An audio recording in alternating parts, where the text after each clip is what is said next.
This is problem 1-51.m. It's on page 47. It says, using the truss as shown, and the figure is, of course, P1-51, compute the forces in all members and the stresses in the midsection away from any joint. Refer to the appendix for the cross-sectional areas of the members indicated in the figures. Consider all joints to be pinned. Now, in this particular example, cross-sectional information for all of the members are given below in the same figure, figure P1-51. The first part of this problem is to calculate the force in all the members. Now, this is a symmetrical problem, so it's not terribly difficult, but you have to remember statics in order to solve this correctly. So, at A, there will be a vertical force in the y direction. At C, there will be a vertical force in the y direction. We know D is up here, and there's an applied force of 10,500 newtons. Now, because of symmetry, all I really have to do is solve one side of this. And I know that AY and CY will be equal. Now, it's pretty obvious. I could write down some forces in the y direction if I really wanted to, but it's pretty obvious that AY is going to be half of this and CY is going to be the other half. Because since AY and CY are equal, well, then you just break that in half and you've got it. So that's easy. We know that this is 5.25 kilonewtons. We don't really have to do any calculations to prove this. Okay, so now we know the amount of force here. So let me change the free body, because now what I want to do is cut off this side so that I can find the force in these members. Now, there are pin joints at each of the lettered locations. So we know that all of the truss members, all of the members in this truss, are two-force members. So the force has to be directed along the truss. I'm going to draw, let me move this back just a little bit farther. I'm going to draw the unknown forces as if all of the members are in compression. Okay? So this would be the force between, or in member DC. This would be the force in member BC. So, if I were to sum forces in the y direction on this truss, there would be AY, which is over here. Of course, we've got a number for it now, minus P, let me call this load P, the applied load, plus, now notice FBC has no vertical component, so it doesn't come into the sum of force equation in the y direction. But DC does have a y component, so I need FDC, and I need only the component that points upward. Okay? So since the angle over here is 30 degrees and over here as well, then you can figure it out from geometry, but this is sine 30 degrees. That will give me the component of this vector that I need. If you're not clear on where that comes from, you should pause the video and figure it out, because it's something you need to understand. Anyway, that sums up to 0 because we know these members, this whole truss is not accelerating. So rearranging FDC, which is what I want to solve for, is the applied load less the reaction at A divided by the sine of the angle, 30 degrees. So this is 10.5 less 5.25 is going to be 5.25 kilonewtons divided by sine 30 degrees. Comes out to, well, sine of 30 degrees is a half, so this comes out to 10.5 kilonewtons. So now we know the force in this DC member. The next thing to do is to sum forces in the x direction, so that we can calculate the force in member BC. Summing forces in the x direction, well, let's see.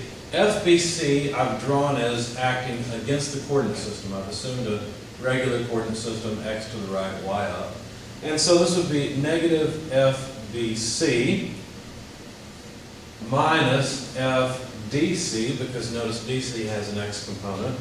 But now we need only the cosine side, or the x component of FDC. Notice that the applied load P and the reaction AY have no horizontal components, so those two the forces within those members are the only horizontal components in this equation. So FBC then, if I solve for it, since it's what I want, is negative FDC times cosine of 30 degrees. Okay, well, FDC is 10.5 kilonewtons, and cosine 30 degrees is not quite so nice as sine of 30 degrees. It's not a half, it's 0.866 something, I think. Anyway, I plugged it into my calculator and got a negative 9.10 kilonewtons. What does that mean, the fact that I have a negative sign? It means that the direction that I assumed for FBC is wrong. FBC is actually in this direction. So basically, DC is in compression, I forgot the B here, BC is in tension, which is what you would expect with a truss if you're used to solving truss problems. So let me erase some of this. We'll need the space, and I'll just jot down the force just that we found. So 9.10 kilonewtons is the force in that member. Now by symmetry, we know we've got 9.1 kilonewtons of tension in AB and 10.5 kilonewtons of compression in AD. So that takes care of that part. However, we also need to know the force in BD. So I'm going to select a different free body diagram for that. I'm going to use D as a point. I know the force acting here, it's 10.5 kilonewtons.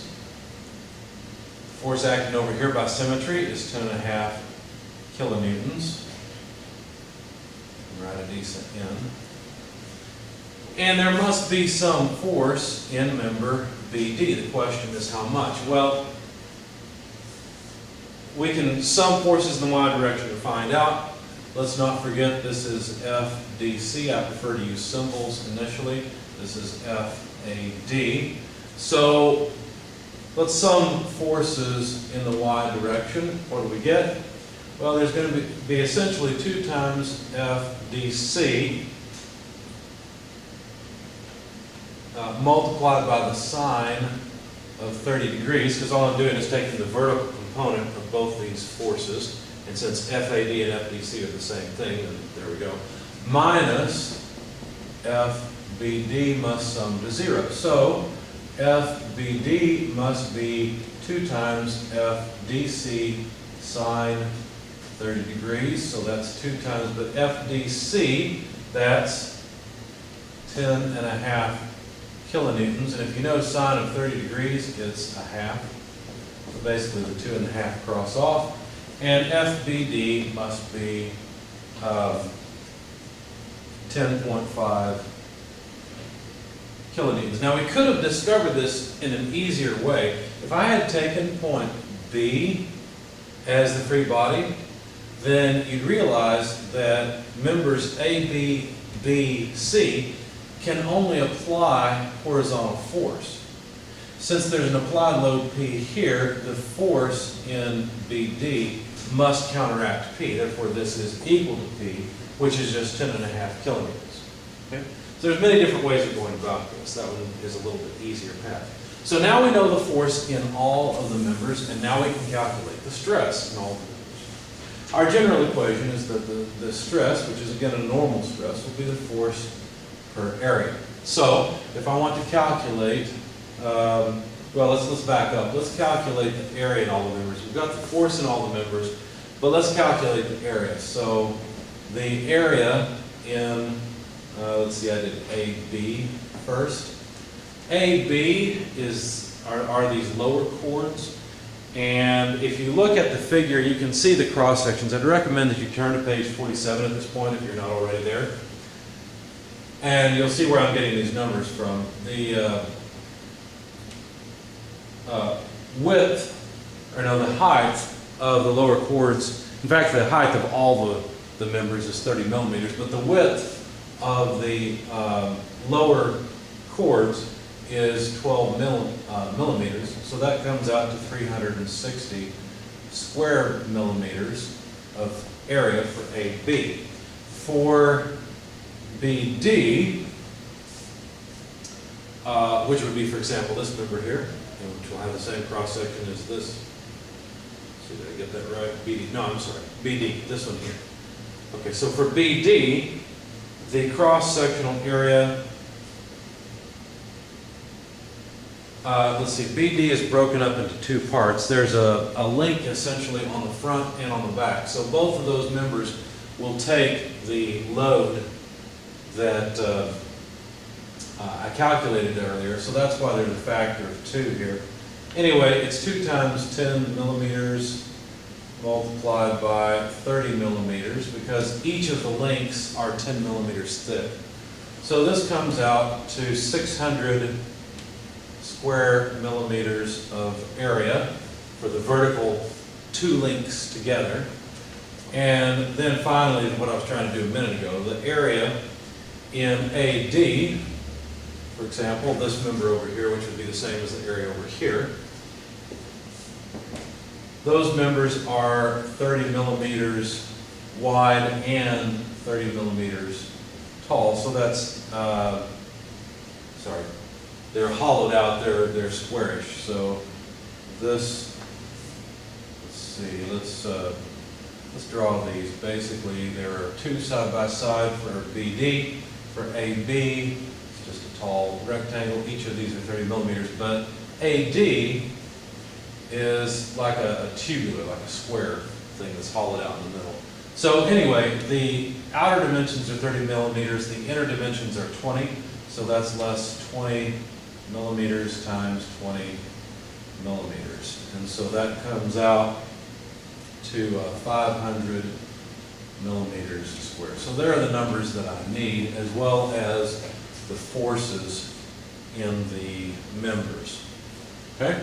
So now, using this equation, the stress, the normal stress in AD would be the force in AD, and let's see, AD is here, it's the same as DC, so that would be 10.5 kilonewtons divided by area AD, which we just found is 500 millimeters squared. Now, a newton per millimeter squared is a megapascal.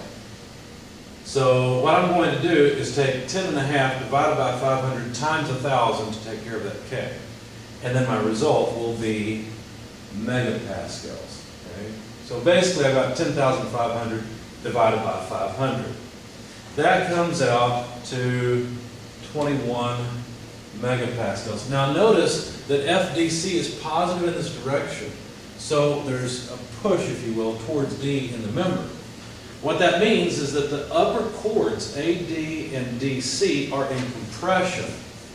So I need to make a note of that. That's compression. That's part of the answer. I have to know if those members are in compression or tension, because later in the course we're going to talk about buckling. And these members any member that's in compression has a has a chance of buckling, whereas members in tension don't buckle. So let's see, what's next? The stress, and of course the stress in AD is the same as the stress in DC, so there's no point in writing that. Now we need the stress in AB, so let's go ahead and go with the lower chords. So that would be the force in AB divided by the cross-sectional area in AB. The force in AB, let's see, AB is the same as BC, so it's 9.1 kilonewtons divided by the area at AB, which is 360 millimeters squared. Again, as before, that's megapascals, so 9,100 divided by 360 is about 25.3 megapascals. And notice this is in tension. Okay. The last member to calculate stress for are the 2 at DB. Now remember, I've already taken DB or BD to be both members together. So I've got all the cross-sectional area. Once I divide the force that's applied by both of them together, once I divide that by this area, then I've got the stress in either one. And it's the same. So the stress in BD is the force in BD divided by the area, total area in the 2 members BD. So that's 10.5 kilonewtons divided by area BD, which is 600 millimeters squared. That comes out to about 17.5 megapascals, and of course that's tension as well. Okay? Let me think about that for a minute. Yeah, because according to this free body diagram, the member BD has to pull up against P. And here you see force BD is pulling down on the member, so sure enough, BD is in tension.